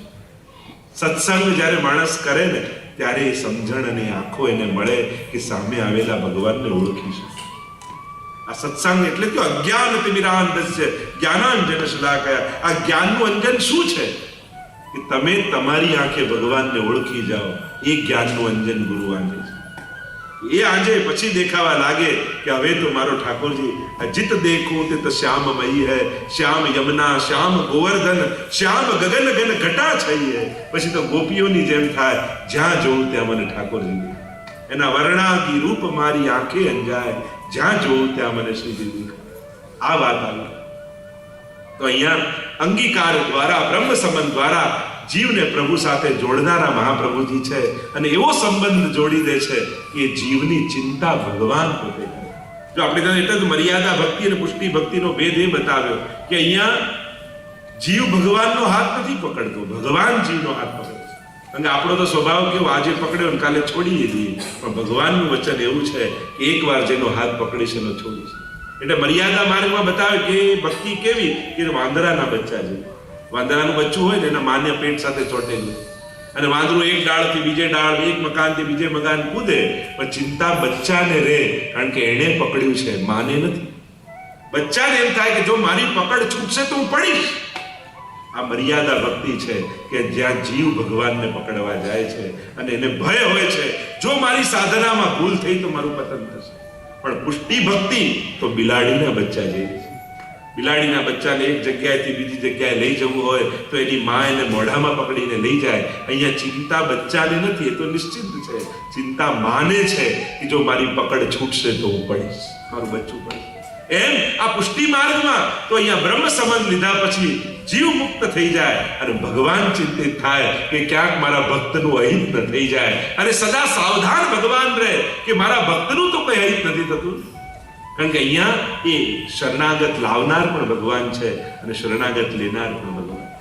એટલે જ કોઈએ પૂછ્યું લાકડાને પાણી કે તું બધાને ડૂબાડે છે, પણ આ લાકડા જોડે તને કેવો પ્રેમ છે કે તારી અંદર જે નાખીએ ડૂબી જાય, પણ લાકડું નાખીએ તો તારે છે. યા કોણ પ્રેમ, પ્રેમ કી રીત. આ કયા પ્રેમની રીત છે કે આ કાષ્ટ ન ડુબાવે કાષ્ટ કો, જલ ન ડુબાવે કાષ્ટ કો, યહ કોણ પ્રેમ કી રીત. ત્યારે પાણીએ કહ્યું અપનો સીંચ્યો જાન કે યે હે બડેન કી રીત, કે આ લાકડાને તો મેં જ સીંચીને ઝાડ બનાવ્યું છે, અને જેને સીંચીને મેં જ મોટું કર્યું હોય એને હું ક્યારે ડૂબવા ન દઉં. એમ આપણને ઊભા જ કર્યા ઠાકોરજીએ, એમણે જ ગોદમાં લીધા, એમણે જ બ્રહ્મ સંબંધ કરાવ્યું. એટલે એ વાત યાદ રાખજો કે ઠાકોરજી તમારું પતન પણ ક્યારે નહીં થવાનું. કારણ કે આ માર્ગમાં ચલાવનારા પ્રભુ, ઊભા કરનારા પ્રભુ, બચાવનારા પણ ઠાકોરજી. ક્યાંક એવા ખોટા રસ્તે પણ ચડ્યા તો ભગવાન ક્યાંક ને ક્યાંક એવા સંજોગ, કોઈ એવા વ્યક્તિ, કોઈ એવા વિચાર તમને આપશે કે તરત તમારી ઉગારી લેતા પ્રભુ તમને સામે દેખાશે. તો આમ બ્રહ્મ સંબંધ દ્વારા જીવનું કલ્યાણ કરનારા શ્રી મહાપ્રભુજી છે. આગળ નામ કહ્યું મહાકારુણિકાય નમઃ, મહાકારુણિકાય મહાકારુણિકાય નમઃ, મહાકારુણિકાય નમઃ. શ્રી મહાપ્રભુજી અતિ કારુણિક છે, મહાકારુણિક. કારણ કે મહાકરુણાવાન કોણ હોઈ શકે? જે અપરાધ કરનાર ને માટે પણ અભાવ ન લાવે એ મહાકારુણિક. જો કોઈની વિપરીત સંજોગ જઈને દયા કરે તો સમજાય, પણ સામે કોઈ બગાડવા જ બેઠું હોય છતાં એના પર જે કૃપા કરે એ મહાકારુણિક. આ જીવ કેવો છે? આટલું ઠાકોરજી કૃપા કરી છતાંય બધાને યાદ કરે, બધાના ઉપકારોને થેન્ક્સ કહી આવે, પણ જેણે જીવન આપ્યું એ ભગવાનને થેન્ક્સ ક્યારેય નથી કહે, એનો આભાર ક્યારેય નથી માન્યો. ટીવી આપે એને થેન્ક યુ કે, પણ આંખો જેણે આપી એને થેન્ક યુ ક્યારેય નથી કહ્યું. તકલીફ એ છે, કાર આપે એને થેન્ક યુ કે, પણ હાથ પગ જેણે આપ્યા એને ક્યારે થેન્ક યુ નથી કહેતા. આ જીવન જેણે આપ્યું એનો ક્યારે આભાર નથી માનતો. આ જીવ પ્રભુ ક્યાં ક્યાંથી જીવને ઉગારે છે. સહજમાં આપણને ખબર પણ નથી પડવા દેતો કે કેવા સંકોટોમાંથી ઠાકોરજી ઉગારી લીધા. પણ એવા મહાકારુણિક મહાપ્રભુજી છે કે હજારો દોષોથી ભરેલા જીવના એ સર્વ દોષોને નિવૃત્ત કરી અને એને પોતાનું સર્વસ્વનું દાન આપી ઠાકોરજી પધરાવી અને એને પણ ભગવત સેવાનો અધિકાર આપે એવા મહાકારુણિક શ્રી વલ્લભને નમન કરતા આગળ કહ્યું વિભવે નમઃ, વિભવે નમઃ. વિભુનો અર્થ થાય સર્વ સમર્થ એવા શ્રી મહાપ્રભુ. એટલે કે જીવના ધર્મ, અર્થ, કામ અને મોક્ષ આ ચારે પુરુષાર્થોને સિદ્ધ કરાવનારા મહાપ્રભુ. અથવા સર્વ સમર્થ એટલે કે પ્રભુ સર્વતંત્ર સ્વતંત્ર છે, પ્રભુ કોઈને વશ નથી. એવા સર્વતંત્ર સ્વતંત્ર પ્રભુને પણ ભક્તોને આધીન બનાવી દેનારા શ્રી મહાપ્રભુજી. કારણ કે પ્રભુ કોઈને વશ નથી. શાસ્ત્રો એમ કહે છે, યતો વાચો નિવર્તન્તે અપ્રાપ્ય મનસા સહ, જ્યાં વાણી પહોંચી શકતી નથી, બુદ્ધિ પહોંચી શકતી નથી, એવા સર્વતંત્ર સ્વતંત્ર પ્રભુ, પણ એવા સર્વતંત્ર સ્વતંત્ર પ્રભુ કે જે બધાના પેટ ભરનારા છે, પણ એવા પ્રભુને કેવા ઠાકોરજી મહાપ્રભુજી કરી દે કે એને ભૂખ લાગે ને તો વૈષ્ણવની આગળ હાથ ફેલાવે કે દે દે મૈયા માખન રોટી. એવા પરાધીન બનાવી દેનારા શ્રી મહાપ્રભુજી. એટલે વિભુ કયા કે આપ તો સર્વ સમર્થ છો.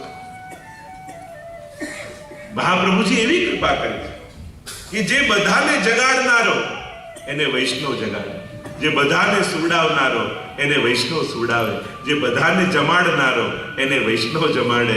એવા પરાધીન કરનારા સર્વતંત્ર સ્વતંત્ર પ્રભુને કેવા પરાધીન બનાવ્યું.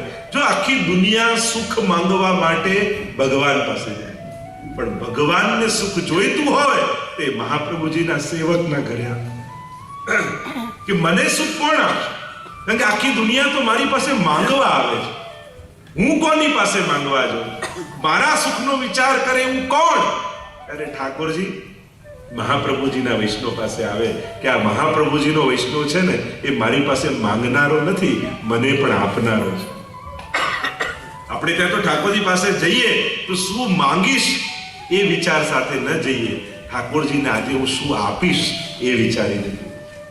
સુદામા આટલા નિષ્કંચન હતા, છતાંય ભગવાન પાસે જવાની વાત આવી તો એમની પત્નીને કહે છે કે પ્રભુને હું જઈને શું આપીશ. એમણે બેસીને લિસ્ટ નથી બનાવ્યું કે શું શું માંગીશ. આવી નિષ્કંચનતામાં પણ જે વિચાર કરે એને જ ભગવાન સોનાના મહેલો બાંધીને આપતો હોય. એટલે પ્રભુ તો રાજાધિરાજ છે અને રાજાના મહેલમાં કોઈ ભિખારીને પ્રવેશ ન મળે, ત્યાં તો રાજા બનીને જવાય. પુષ્ટિ માર્ગમાં મહાપ્રભુજી ભક્તને એટલો મોટો બનાવે છે કે અહીંયા ભક્ત ભગવાન પાસે નથી માંગતો, પણ ભગવાન ભક્ત પાસે માંગનારો થઈ જાય. એવા સર્વ સમર્થ બનાવનારા શ્રી મહાપ્રભુજી છે. એટલે મહાપ્રભુજીનું નામ આપ્યું વિભવે નમઃ. આપ વિભુ છો, સર્વ સમર્થ છો. કારણ કે પ્રભુને પણ જે પરાધીન બનાવી દે એ એનાથી મોટો સમર્થ બીજો કોણ હોય છે? આગળ નામ કહેતા સુંદર નામ આપતા ગુસાઈજી પ્રભુ ચરણે કહ્યું, અદેય દાન દક્ષાય નમઃ. અદેય દાન દક્ષાય નમઃ. કોઈ ન આપી શકે એવું અદેય દાન આપવામાં સમર્થ શ્રી મહાપ્રભુ. અને એવું દાન કયું છે તો કે આપણા પુષ્ટાવેલા ઠાકોરજી, આપણા પૂર્ણ પુરુષોત્તમ. જો બધા પ્રભુનું કોઈ ઐશ્વર્ય, વીર્ય, યશસ્વી, જ્ઞાન, વૈરાગ્ય, સામર્થ્યથી મળે, દુનિયામાં આપવા લાયક ઘણી વસ્તુઓ છે, પણ બધા ભગવાન પાસે લઈને આવે. સ્વયં ગીતાજીમાં તો ભગવાન કહે છે ને કે જે દેવતાઓ પાસે પણ માંગે છે એ દેવતાઓ પણ મારી પાસે લઈને આવે. ગીતાજી વાંચો તો સ્પષ્ટ મળે. પણ મહાપ્રભુજી તો સ્વયં ભગવાન આપે. એટલે વૈષ્ણવ છે ને એને ભગવાનથી કઈ નથી જોઈતું, એને તો ભગવાન જોઈએ છે. मैं अगर मांगू तुझसे तू न देना कुछ मुझको वरना आशिक नहीं मजदूर कहलाऊंगा. થોડું કરીને માંગી લે ને. એક વસ્તુ યાદ રાખજો, ઠાકોરજી પાસે ક્યારે પણ પોતાની કરેલી સેવા, પોતાનું લીધેલું ભગવદ નામ, પોતાના કરેલા પુણ્યો ભગવાનને ક્યારે ગણાવતા નહીં. કારણ કે સેવા એ આપણે કરેલો ભગવાન પર ઉપકાર નથી, પણ ભગવાને ઉપકાર કરીને આપેલો એક અવસર છે. એટલે પ્રભુને ક્યારે છે આટલું આટલું મારા માટે કર્યું ઠાકોરજી કે તો મેં તને કહ્યું કે કર મારા માટે. કારણ કે પ્રભુ અગ્નિ રૂપ છે. જ્યારે તમારા ભગવદ નામ પુણ્યો ભગવાનને ગણાવશો એ દિવસે સમાપ્ત થઈ જશે. અને જે એટલે પુણ્ય ગણાવો કે પાપ ગણાવો, જો પાપ સ્વીકારી લેશો ભગવાન આગળ તો પાપ સમાપ્ત થઈ જશે. એ તો અગ્નિ રૂપ છે. અને પુણ્યો ગણાવશો તે સમાપ્ત થઈ જશે. ક્યારે પણ ભગવાન આગળ પોતાના કરેલા સત્કર્મો ભગવાનને યાદ નહીં અપાવો. કારણ કે પ્રભુએ સત્કર્મ કરવાનો આપણને એક અવસર આપેલો છે. જો આપણે તેમ કહેવાય ને કે અહીંયા બધું ભેગું કરેલું બધું મૂકીને જવાનું છે, કોણ પાછું સાથે લઈ જવાનું છે, એમ કહીએ ને, અને તમને લાગે જ સાચી વાત છે. અહીંયાથી પાછો બીજા જન્મમાં લઈ જવાનો કોઈ વ્યવસ્થા નથી. તમે માનો છો? મારી પાસે ઉપાય છે લઈ જવાનો. બોલો, જો સાંભળવું છે.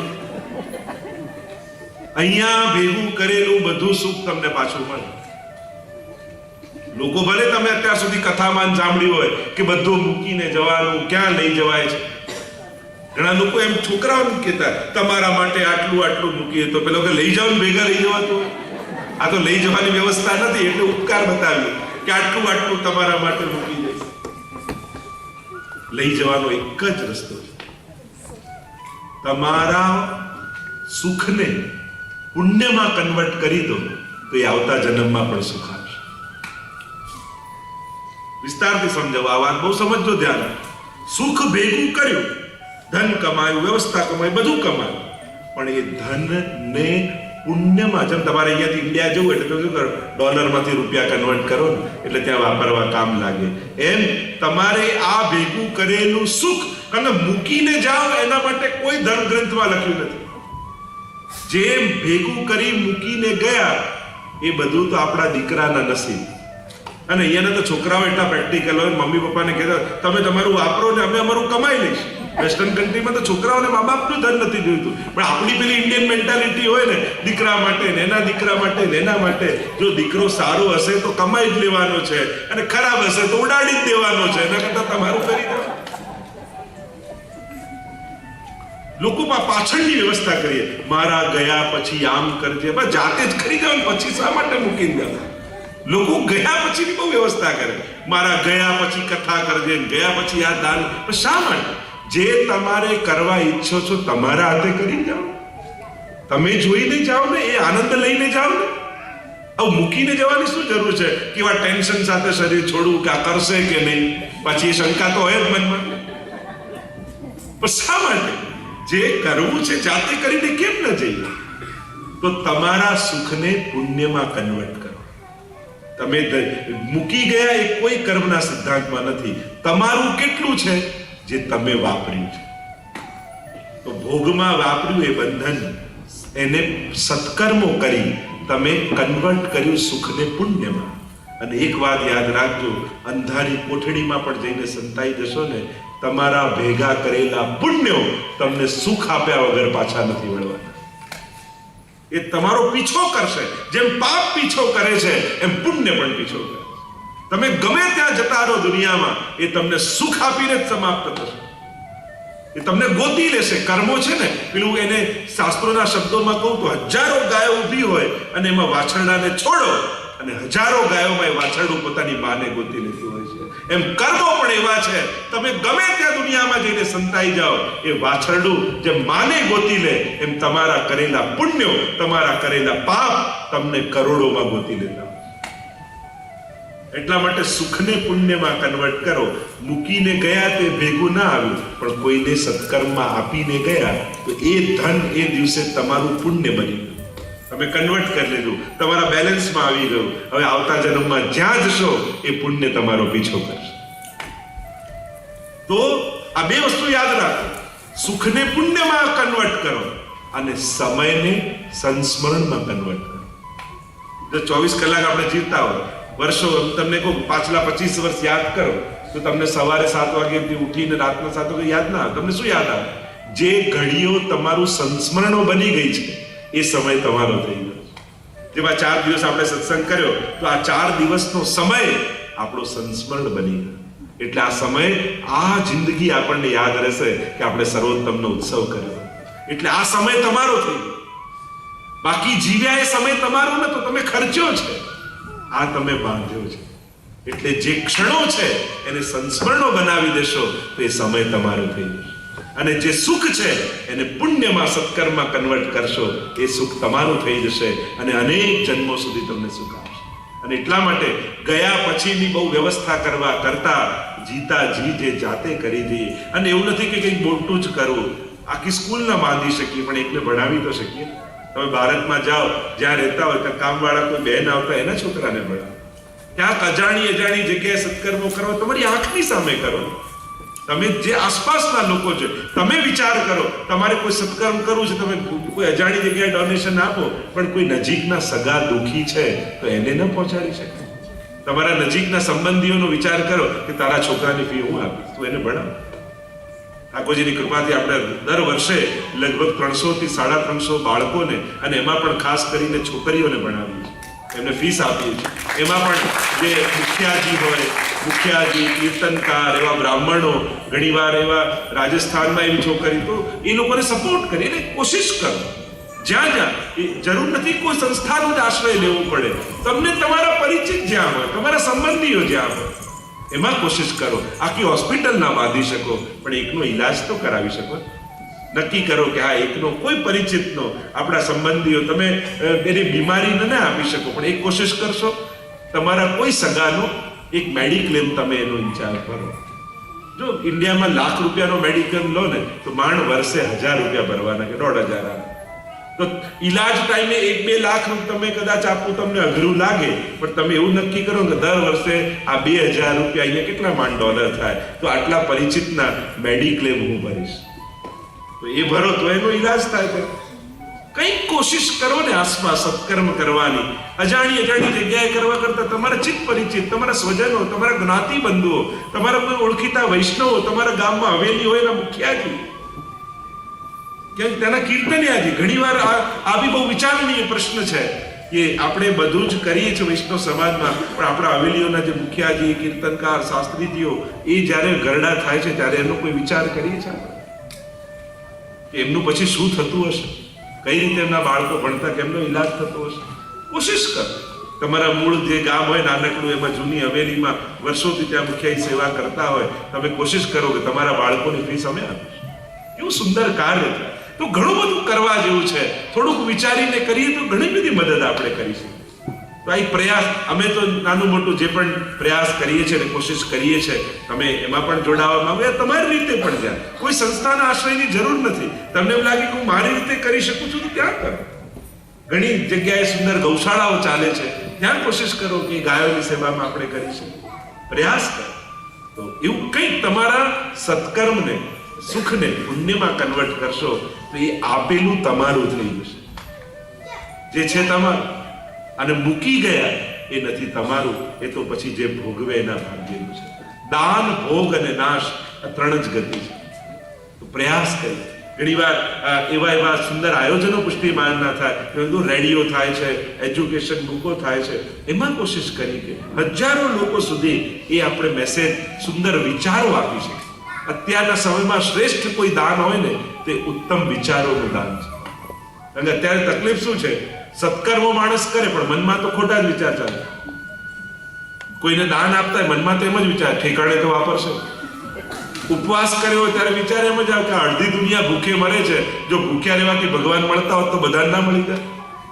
યજ્ઞ કરતા હોય ત્યારે આ ધુમાડા ખાવા કરતા નામ લેવું. એટલે સત્કર્મ કરતા પણ માઇન્ડમાં તો ખોટા જ વિચારો માણસને ચાલે. અત્યારના સમયમાં સત્કર્મ સહેલું છે, સારા વિચારો દુર્લભ છે. એટલે અત્યારે શ્રેષ્ઠ દાન કોઈ હોય તો ઉત્તમ વિચારોનું દાન છે. અમે તો દુનિયાભરમાં જ્યારે કથાના નિમિત્તે આ ઉત્તમ વિચારો, આ તો કથા શું છે, ઉત્તમમાંનું ખેતરમાં બીજ નાખવા જેવું છે. જેમ પેલો ખેડૂત બીજ નાખતો હોય ને તેની ભૂમિ ફળદ્રુપ હોય, એમાં ફળ ઉગવા લાગે. એટલે સારા વિચારો અમે તો વાવવા નીકળ્યા છે.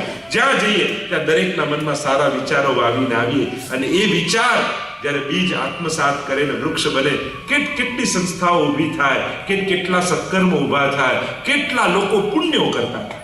એટલે આ સાધારણ વસ્તુ નથી. ઉત્તમ વિચારોનું દાન દુનિયામાં કરવું અત્યારના સમયનું શ્રેષ્ઠ દાન છે. અને એટલા માટે કોઈ સત્કર્મ કરતું હોય ને, એને ખોટા એક્ઝામ્પલો આપી એના પુણ્યથી રોકતા નહીં.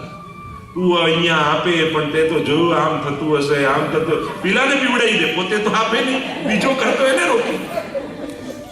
કોઈને પુણ્ય કરતા રોકતા નહીં.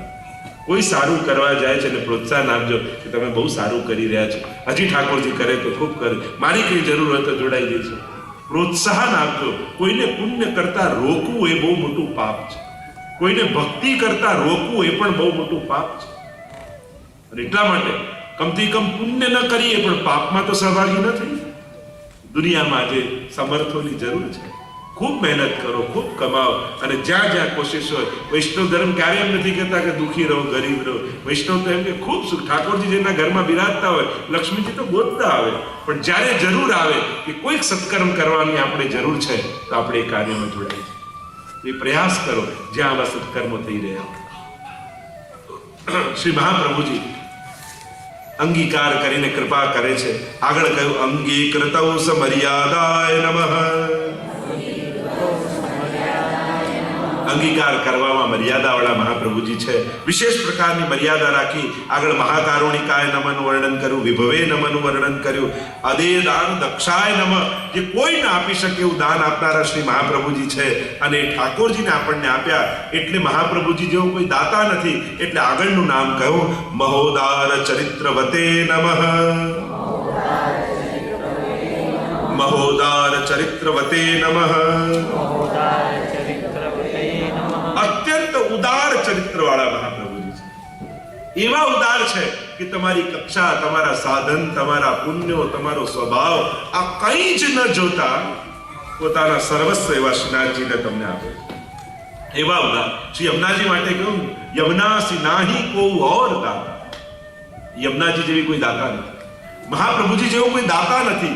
એવા ઉદાર દાતા શ્રી મહાપ્રભુજી છે કે જીવની કક્ષા જોયા વગર પણ એના પર દાન કરે છે. આપણે ત્યાં એમ નથી કે જાઓ પેલા ક્રોધ છોડીને આવો પછી સેવા પધરાવો, જાઓ પેલા લોભ છોડીને આવો પછી સેવા પધરાવો. તું શુદ્ધ થઈને આ પછી તારો સ્વીકાર કરું. પુષ્ટિ માર્ગમાં તો તમારો જેવા છો એવા સ્વીકાર કરીએ. એકવાર પ્રભુની ભક્તિમાં જોડાઓ, તારું આ બધું જ જતું રહેશે. પાપ છોડવા જઈશું, બાકી જિંદગી છોડવામાં જ જતું રહેશે. હું તો કહું, સેવા કરવા લાગો, પાપ આપમેળે છૂટવા લાગશે. સત્કર્મોમાં પ્રવૃત્ત થઈ જાઓ, આપમેળે અપરાધો જવા લાગશે. સારા વિચારોમાં જોડાય તો જીવનમાં સારા વિચારોના આધારે જીવો. જીવનનો આધાર કયો? નબળા વિચારોના આધારે જીવો છો કે ઉત્તમ વિચારોના? મનમાં ઉત્તમ સંકલ્પો રાખો. ભલે આપણને એમ લાગે કે હમણાં મારું સામર્થ્ય નથી, પણ છતાં ઉત્તમ વિચારો રાખવા. ક્યારેક જીવનમાં આવો સત્કર્મ કરીશ, ક્યારેક સ્કૂલમાં આમ કરીશ, ક્યારેક કોઈ હોસ્પિટલમાં આમ કરીશ, ક્યારેક કોઈ કથા કરીશ, ક્યારેક કોઈ મંદિરમાં. ઉત્તમ વિચારો જીવનમાં સંકલ્પ રાખવા, જેથી આપણા જીવનની ડોર ઉત્તમ વિચારો સાથે બંધાયેલી. એટલે એક મોટો સારો વિચાર હશે ને તો એની સાથે 1000 નાના સારા વિચારો આવશે. અને એક ખોટા વિચાર જોડે પોતાને બાંધી રાખ્યા ને તો 1000 ખોટા વિચારો મનમાં આવશે. એટલા માટે જીવનમાં ઉત્તમ વિચારોના સહારે જીવ. ઉત્તમ જો વર્ષનો એક ઉત્તમ વિચાર રાખો, એટલે આખું વર્ષ વિચાર કે વર્ષે જ્યારે ઇન્ડિયા જઈએ ને એકવાર ત્યારે વ્રજમાં જરૂર જઈશ. શું થાય? આખો વર્ષ આપણો વ્રજનો વિચાર ચાલ્યા કરે. ઇન્ડિયા જઈશ તો વ્રજમાં જઈશ, ઇન્ડિયા જઈશ તો વ્રજમાં જઈશ. એ બાને થાય. 6 મહિનાનો એક સારો સંકલ્પ રાખો કે દર 6 મહિને હું આ પાઠ કે આ સેવા કે આવો મનોરથ તો કરી શકાતો. 6 મહિને કોઈ સત્સંગમાં એક મનોરથ આવતો હોય ને તો દર 6 મહિને આપણા તરફથી એક મનોરથ થવો જોઈએ. એટલે 6 મહિને એ વિચાર ચાલે. એવો મહિનાનો એક વિચાર, અઠવાડિયાનો એક વિચાર કે એમ તો રોજ સર્વોત્તમ સ્તોત્રનો પાઠ નથી થતો, પણ જ્યારે રવિવાર આવે ને ત્યારે સર્વોત્તમજીનો પાઠ જરૂર કરીશ. તો એ અઠવાડિયું સર્વોત્તમજીનો વિચાર રહે. આવા સંકલ્પો મનમાં નાના નાના રાખો તો તમારું આખું વર્ષ ભગવત ચિંતનમાં જાય. આવું ચિંતન બનાવી રાખી. જો મનને તો યુક્તિથી સંભાળવાનું. મનને લાકડી લઈને સીધો કરવા જશો તો નહીં થાય. એને તો યુક્તિપૂર્વક ઉત્તમ વિચારોમાં બાંધી રાખો. અને તમે નહીં બાંધો તો પછી ખોટી જગ્યાએ બંધાઈ જશે. એ ખોટી ડાળો અને વિષયોને ગોતી લેશે. તો આમ મહાપ્રભુજી તો એવા કૃપાળુ છે. હવે સમય પણ થવા આવ્યો છે, આગળના પણ કાર્યો છે. છેલ્લે 108નું નામ શ્રી મહાપ્રભુજીનું, કારણ કે અનેક નામ 108 નામ છે તો 3-4 દિવસનો સંભવ ન થાય, પણ શરૂઆત જેની સારી હોય એનો અંત પણ સારો. બટ જો શર્ટના પહેલા 2 બટન બરાબર લાગે ને તો બાકી બધા જ બરાબર લાગે. એટલે અમારું કામ તો પહેલા 2-3 બટન લગાવી દેવાનું, પછી બાકી બધા બટનો લાગી જ જવાના. હવે પેલા તો યમુનાજીનું તમે ચુલ્લું ભર પાન કરો તો કહો છો તમે યમુનાજીના પાન કરીએ, તો આખી યમુનાજી તો પીને આવતા નથી. એક ચમચી ભર પીઓ છો તો યમુના પાન જ કહેવાય. એમ મહાપ્રભુજીનું તો એક નામ ખાલી આનંદાય સ્મરણ કરી રાખો ને તો બાકીના 107 નામ તો આપમેળે સિદ્ધ થઈ જાય. એન્જિનમાં બેસો તો પાછળના ડબ્બા તો બધા જોડે જોડે આવવાના જ છે, એટલે એ તો પાછળ જોડાયેલું જ છે. એમ 108 ડબ્બાની આ કાર છે અને ટ્રેન છે ને આપણે ડબ્બા પર ચડી ગયા છીએ, એટલે બધા એન્જિન પર છીએ, એટલે બધા સાથે આવી જ રહ્યા છે. તો છેલ્લે નામ આપતા કહ્યું, અશેષ ભક્ત સંપ્રાર્થ ચરણાબ્જ રજોધનાય નમઃ. અશેષ ભક્ત સંપ્રાર્થ ચરણાબ્જ રજોધનાય. જેના ચરણ કમળની રજ એ પોતાના માટે સર્વસ્વ ધન છે, એવા અશેષ ભક્તો દ્વારા શ્રી મહાપ્રભુજી સેવાયેલા. શ્રી વલ્લભના ચરણારવિંદ જ જેના માટે સર્વસ્વ છે. આશરો એક શ્રી વલ્લભાધીશ કો. શ્રી મહાપ્રભુજીના ચરણારવિંદની રજ એ ભક્તો માટે સર્વસ્વ હોવું જોઈએ. અને એટલા માટે જ્યારે સુરદાસજીને છેલ્લી ઘડીએ જ્યારે એમનો લીલામાં જવાનો સમય હતો અને ત્યારે પૂછ્યું કે સુરદાસજીએ 1.25 લાખ પદ ઠાકોરજીના રચ્યા અને મહાપ્રભુજીનું એકે પદ ન ગાય. અને ત્યારે ગુસાઈ ત્યારે સુરદાસજીએ કહ્યું, અરે મેં તો બધા વલ્લભના જ પદ રચ્યા છે, ખાલી નામ ઠાકોરજીનું રચ્યું છે. મેં બંનેમાં ભેદ જોયું જ નથી, એટલે જુદા પદ ગાયા જ નથી. ન્યારો દેખતો તો ન્યારો ગાતો, બંનેમાં ભેદ જુઓ તો બે ભેદ કરીને ગાત.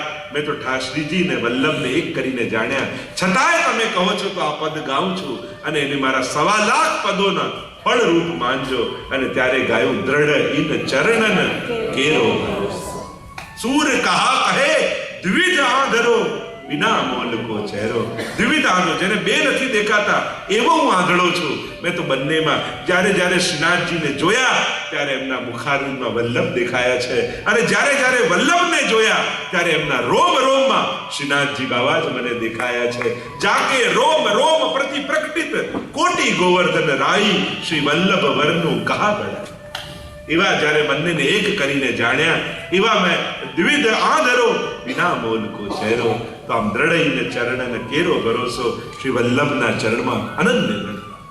શ્રી મહાપ્રભુજીના ગુણગાન તો અનંત છે, અગાધ છે, એનો કોઈ અંત નથી. પણ 4 દિવસમાં યત્કિંચિત આપણે જે દર્શન કર્યા અને એમાંથી કોઈ એક વાત, અને હું તો હંમેશા એમ જ કહું, મારી કથા તો તમને હિંમત હોય તો ભૂલીને બતાવજો, તમારામાં તાકાત હોય ભૂલીને બતાવજો. મારી કથા તો તમારો પીછો કરશે, તમને છોડશે. આ કોઈ ધૂળ નથી કે કંકેરીને ઊભા થઈ ગયા, આ તો રસ છે. અને ભીજાયેલો માણસ ગમે તેટલું કંકેરે ને કોરો ન થાય. આપણે તો 4 દિવસ એ રસમાં ડૂબ્યા છીએ, અને આ તો એક શબ્દો તમારો પીછો કરશે. તમારે હિંમત હોય ભૂલીને બતાવો. ચલો કાલથી જ શરૂ, ભૂલવાનો ટ્રાય ચાલુ કરો. કારણ કે માણસ જે ભૂલવાની કોશિશ કરે એને યાદ કરે, તો આ તો પીછો કરશે. અને કથા તો તારનારી, તવ કથા અમૃતમ તપ્ત જીવનમ કવિ ભીરડિતમ કલ્મશાપહમ. કલ્મશોને ધોનારી છે. પણ જે પણ આપણને 4 દિવસ અવસર મળ્યો, ભગવત કથાનું શ્રવણ કર્યું, જે કંઈ પણ સારું હતું એ ગુસાઈજીના શબ્દો હતા, ક્યાંક ત્રુટિ હતી એ મારા શબ્દો હતા. પણ આ મહાપ્રભુજીનું નામ એ તો અગાધ છે, તારનારું છે, ઠાકોરજીને અતિશય પ્રિય છે. તો 4 દિવસ આ સર્વોત્તમ રસપાન મહોત્સવમાં મને પણ આવીને આપ લોકોની સાથે ખૂબ આનંદ થયો છે. ખૂબ જ શ્રદ્ધાવાન સમાજ અહીંયાનો છે. દરેકની અંદર ખૂબ ભાવ છે અને ખૂબ ભાવના આપ બધાની અંદર છે. વૈષ્ણવ પરિવાર માનો એક વૈષ્ણવનો સાચા અર્થમાં વલ્લભનો પરિવાર બની ગયો છે અને બધા વલ્લભીઓ થયા છો. તો બસ ખૂબ ખૂબ મારા આશીર્વાદ આપ બધાને આપું છું કે આવો જ પ્રેમ, આવો જ સ્નેહ સદાય આપના વૈષ્ણવ પરિવારમાં બન્યો રહે અને નિત્ય પ્રતિ નવા મનોરથો કરી, કથાઓ કરી અને આપના જીવનને કૃતાર્થ કરતા રહો. આપના બાળકો માટે સદાય સજાગ રહેજો. અહીંયા બેસેલા દરેકને કહીશ, જેના ઘરમાં નાના બાળકો છે, ખાસ અનુરોધ કરીશ કે પાઠશાળામાં મોકલો. અને અમારા ટીચર્સ, તમે બાળકોને મોકલશો એ વૈષ્ણવ બનાવીને તમને પાછા આપશે. તો એમનામાં એ વૈષ્ણવી સંસ્કારનું સિંચન કરીને આપશે. અને ખરેખર આ દેશમાં આવ્યા છો, અને ખરેખર કહું છું, અહીંયા આ દેશમાં જે લાભ મળે છે ને, ઇન્ડિયામાં જશો ક્યાંય નહીં મળે. તો જેમ ભગવાનની 2 માં છે ને, તો ભારત માતા એ તમારી દેવકી માં છે જે જન્મ આપ્યો, પણ ન્યુઝીલેન્ડ તમારી યશોદા માં છે કે જેને તમને પાલી પોષીને મોટા કર્યા છે. અને જે દેશ આપણને ઉન્નત બનાવે છે એ દેશ માટે પણ આપણે વફાદાર રહેવું જોઈએ. એ દેશ માટેનું પણ કર્તવ્ય માનવું જોઈએ કે એનું પણ ઋણ, જે ભૂમિમાં આપણને સમૃદ્ધિ મળી છે અને આપણને આવી વ્યવસ્થા ભક્તિની કરવાની મળી છે, એ દેશનું પણ ઋણ માનવું જોઈએ જે દેશમાં તમે રહો છો. તો આ દેશ માટે પણ વફાદાર રહી, આને પણ માતૃત્વનો ભાવ રાખી અને આ ભૂમિ પર ખુશી ક્યારે થાય? તો ભૂમિ માતા ક્યારે પ્રસન્ન થાય? જ્યારે જે ભૂમિ ઉપર વધારે ભગવત નામ લેવાય ત્યારે એ ભૂમિ પ્રસન્ન થતી હોય છે. એટલે આ ભૂમિનું ઋણ ચૂકવવા માટે આ ભૂમિ ઉપર ખૂબ સેવા કરો, ખૂબ ભગવત નામ લો અને જ્યાં તમારે સહાયતાની જરૂર પડે ત્યાં પહોંચી જાઓ અને આ રીતે આ ભૂમિનું પણ ઋણ તમે ચૂકવી શકો છો. તો ખૂબ મારી પ્રસન્નતા અભિવ્યક્ત કરું છું. ઓસ્ટ્રેલિયા તો લગભગ 18-19 વર્ષથી દર વર્ષે આવવાનું થાય. ભગવત કૃપાથી વિશ્વના 5 ખંડોમાં આપણે હવેલી સ્થાપી છે, વૈષ્ણવની સંસ્થાઓ ચલાવીએ છે, હજારો બાળકો, હજારો યુવાનો, હજારો બધા વૈષ્ણવ જોડાયા છે. ખૂબ મોટું કાર્ય થઈ રહ્યું છે. પણ આ વખતે ન્યુઝીલેન્ડ પણ આવવાનો અવસર તો હું 18-19 વર્ષ પહેલા અહીંયા આવેલો અને હજી અમારા જયંતિભાઈ ને બધા ત્યારે બધા એમની જોડે મુલાકાત થઈ હતી. પણ ત્યારે તો વૈષ્ણવ સમાજને બહુ ચાલતું નહોતું અને 4-5 દિવસ માટે જ આવેલા. પણ વૈષ્ણવ માટે પહેલીવાર ન્યુઝીલેન્ડમાં આવવાનું થયું. એ વૈષ્ણવ પરિવાર માટે, સત્સંગ માટે તો મારી પ્રસન્નતા અભિવ્યક્ત કરું છું અને ખૂબ ખૂબ આશીર્વાદ આચાર્ય પીઠ પરથી આપું છું કે ઠાકોરજીની કૃપા બધા ઉપર ઉતરે, ઠાકોરજી ખૂબ સંપન્ન પ્રસન્ન તમને કરે અને ખૂબ ભક્તિ તમારા ઘરમાં થાય, તમારા બાળકો ખૂબ સંસ્કારી બને, મા બાપ અને ભગવાનની સેવા કરનારા થાય એવા આશીર્વાદ પાઠવું છું. ભગવત કૃપાથી ઘણા બધા કાર્યો અમદાવાદથી કરી રહ્યા છે. ખાસ મેં પહેલું કહ્યું, રેડિયો ભક્તિ, પહેલીવાર ઇન્ટરનેટ રેડિયો ચાલુ કરી રહ્યા છે. કારણ કે અત્યારના સમયમાં માણસને બેસીને વાંચવાનો સમય નથી, પણ કારમાં ચાલતા ફરતા બસ એને ભગવત નામ સાંભળવા મળે. તો એમાં ઘણા બધા ક્લાસીસ રેડિયો ભક્તિમાં ચાલશે. કીર્તન ક્લાસ થશે, સામગ્રીના, ઉત્સવના, ગ્રંથોના, કથાના. એ કેવલ એપ ડાઉનલોડ કરશો ને ચાલશે તો લગભગ 1-8 મહિના પછી એ શરૂ થઈ જશે. એનો મેસેજ તમને મળશે. એની સાથે ભક્તિ A to Z નામની વેબસાઇટ શરૂ કરીએ છીએ કે ભારતમાં જેટલા શૃંગારવાળા છે, સાહિત્ય, પીછવાઈ, જેટલું ઠાકોરજીની સંબંધી વસ્તુઓ છે તો એમની એક પ્લેટફોર્મ મળે અને દુનિયાભરના લોકોને ઘરે બેઠા આ ભક્તિ કરવાની વસ્તુઓ પ્રાપ્ત થાય. તો આ ભક્તિ A to Z નામની વેબસાઇટ એ પણ લોન્ચ થશે 2 મહિનામાં. તો એ બેઠા બેઠા દુનિયામાં ક્યાંય પણ તમે હો, તમારે કંઠી, સ્વરૂપ, સાહિત્ય, મંદિર, જે કંઈ પણ ભગવાનને લગતું જોઈએ તે પુષ્ટિ માર્ગીય રીત પ્રમાણેનું તમને ઘરે બેઠા મળે અને ભારતમાં રહેલા એ બધા લોકોને પણ કામ મળે, મોટું પ્લેટફોર્મ મળે. એ ઉદ્દેશ્ય સાથે એક વેબસાઇટ થશે. ત્રીજું, એજ્યુકેશન, લોંગ ડિસ્ટન્સ પુષ્ટિ માર્ગીય એજ્યુકેશનનો ક્લાસીસ હશે. એટલે તમને એમ થાય કે મારે હવેલી સંગીત શીખવું છે, અહીંયા કોઈ શીખવાડનારું નથી, તો ત્યાંથી અમારા સેન્ટરમાંથી તમને કીર્તનકાર કીર્તન શીખવાડશે. તમને એમ થાય મારે શૃંગાર શીખવા છે, તમને એમ થાય મારે ગ્રંથ ભણવા છે, તમને એમ થાય મારે ગુજરાતી શીખવું છે, તમને એમ થાય વ્રજભાષા શીખવી છે, તો એ બધાના ટીચર્સ પર્સનલી ઓનલાઈન ટ્યુશન તમને આપે એવા ટાઈપનું એક એજ્યુકેશન સેન્ટર ભક્તિધામ નામથી અમદાવાદના બોપલ વિસ્તારમાં બની રહ્યું છે, જેનું ઉદ્ઘાટન ઠકરાણી ત્રીજના દિવસે ઇન્ડિયામાં થવાનું છે. અને ત્યારબાદ આ બધી સુવિધાઓ તમને પ્રાપ્ત થશે. પણ જ્યારે પણ ખાસ વૈષ્ણવ પરિવારને કહીશ, કોઈ પણ પ્રકારની તમને હેલ્પ જોઈતી હશે પુષ્ટિ માર્ગને લગતી, તો ત્યાંથી તમને ચોક્કસ પ્રાપ્ત થશે. નિસંકોચ તમે કહેજો. તમને જે પણ તમને ઉત્સવ કરવા, સાહિત્ય, ગ્રંથ, સત્સંગ, બાળકો માટે કંઈ પણ સહાયતા જોઈએ તો અમે ચોક્કસ, અમને પણ ખુશી થશે સહાયતા કરીને. અને જ્યારે પણ ઇન્ડિયા આવો ત્યારે અમદાવાદ જરૂર આવજો અને પરિચય આપશો કે ન્યુઝીલેન્ડથી આવ્યા છીએ, તો અમને પણ ખૂબ પ્રસન્નતા થશે. કારણ કે હવે અમને પણ એમ લાગવા લાગ્યું છે 4 દિવસમાં એટલી આત્મીયતા મળી કે આ બધો આપણો જ પરિવાર છે અને અમે પણ આ પરિવારના એક સદસ્ય છીએ. એવો સ્નેહ આપ લોકો દ્વારા મળ્યો છે અને આવો જ સ્નેહ સદાય બન્યો રહે અને ઠાકોરજી કરશે તો ફરી મુલાકાતો થશે. અંતમાં ખૂબ ખૂબ શુભકામના અને આશીર્વાદ આપી મારી વાણીને વિરામ.